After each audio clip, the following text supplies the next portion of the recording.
First, let me just say thank you to all of you wonderful, stellar, successful women for being here. We are so excited to have you and so grateful to have you. This is the first of many workshops and roundtables with women that just have reached a certain level in their career and have so much education and information and guidance for so many other women who are just not where they want to be in their career and need advice and counsel and mentoring. Do you want to start with the first question, my friend? I'd love to. Great, dig in. All right, so the first thing we're going to speak about is finding your voice. And there's been a lot published recently and a lot in the media about challenges for women to speak up and be heard as often as their male counterparts. So the question to you is, did you experience this? How have you overcome it? And what advice do you have for women in their career who may see this as a challenge? And of course, if this wasn't the challenge for you, maybe how did you help other women find their voice? Where I was successful in speaking up, I think it had to do with being fact-based. It always had to do with doing my homework. When I was young and earlier on in my career, if I knew the numbers, if I had the date, if I had the story, the company name, the person's name, whatever it was that lended itself to my being credible, that was a huge advantage to me. I tended to react a lot when I spoke up, as opposed to responding thoughtfully. So when I talk to young women now, well, not just young women, anyone who's trying to learn how to communicate more effectively in a business environment, no matter what gender is sitting around the table, the ability to listen actively and thoughtfully, formulate a response before just reacting so that you can get in, especially in a big room of people. And boy, oh boy, I'm still working on that. I think the tendency to just react so you can get your voice out there no matter what actually can undermine you.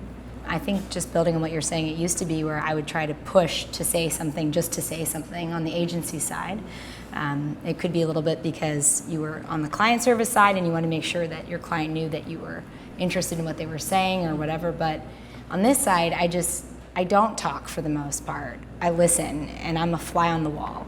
And I ask to be included in as many meetings as I can, but 9 out of 10 times I don't say anything. I just want to absorb.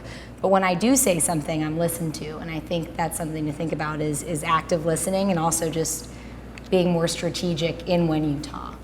I think that it's important to refuse to be excluded.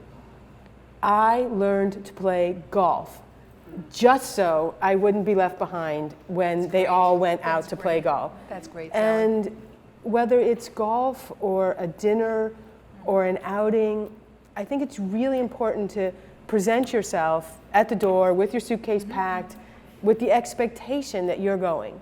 And don't necessarily wait for an invitation or someone to hold the door for you to walk through, but to present yourself as ready, willing, able, and expecting to be included. It then has a secondary responsibility to make sure that your people, your colleagues, the women in your division, that it holds true for them. So if you see a team forming around something, you say, well, what about Joanna? What about Jennifer?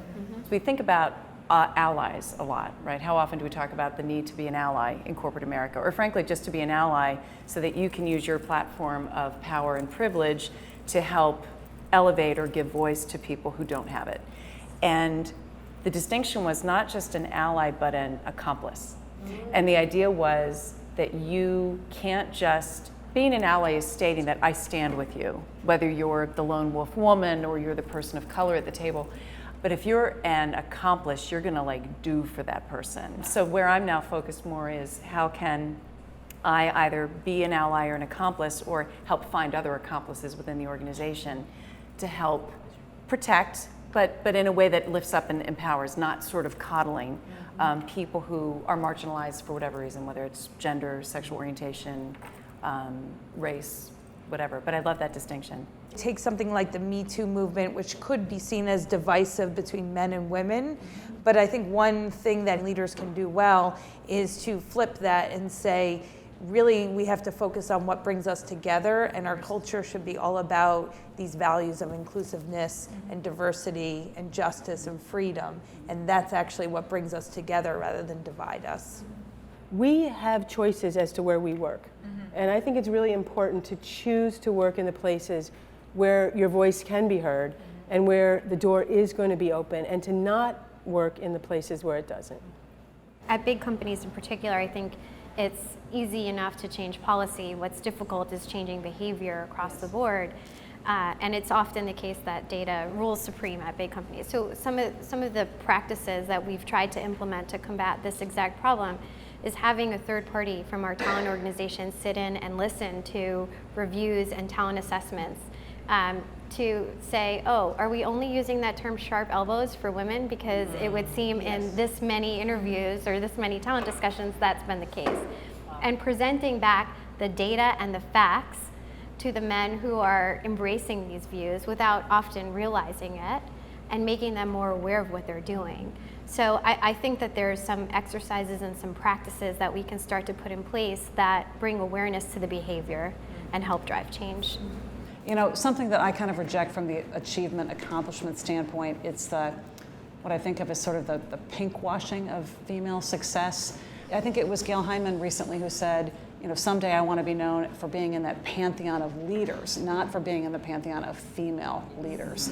And I think that we have to sort of fight to make sure that we are competing, you know, sort of in a unisex playing field, not just in the girls' club and rising to the top. I think that's really important, and you hear that more and more.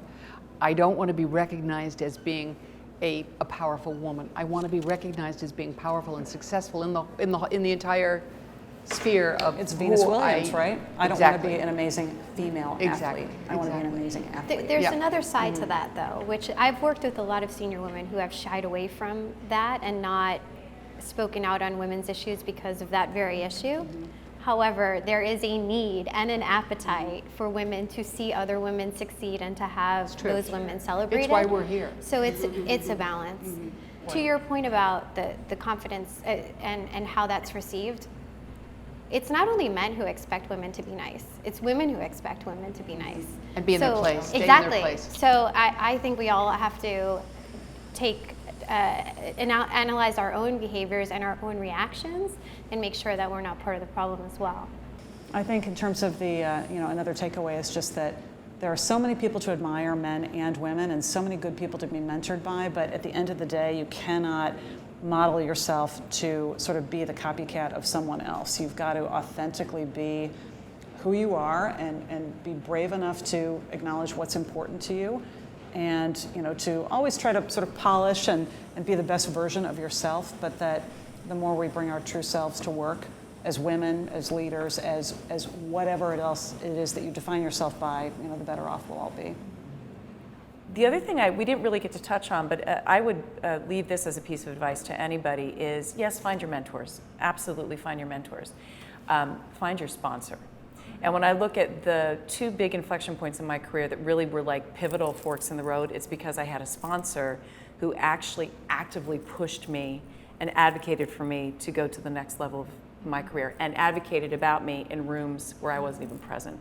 So I think the distinction of sponsor and mentor is really important to remember, and I owe it to the two sponsors in my 27 years who got me here. It's just so inspiring to be with all of the women in the room. The more that these conversations happen, the more progress that we make. And this is one conversation, but the more of these that you can do and all of us can have, whether they're in intimate settings or in larger settings, I think is just going to continue to put us on the trajectory that we all as women should be on. This has been a beautiful evening. I think there have been so many great insights that have been shared, and I thank each and every one of you so much for everything that you gave to this evening. So thank you. And Thank you.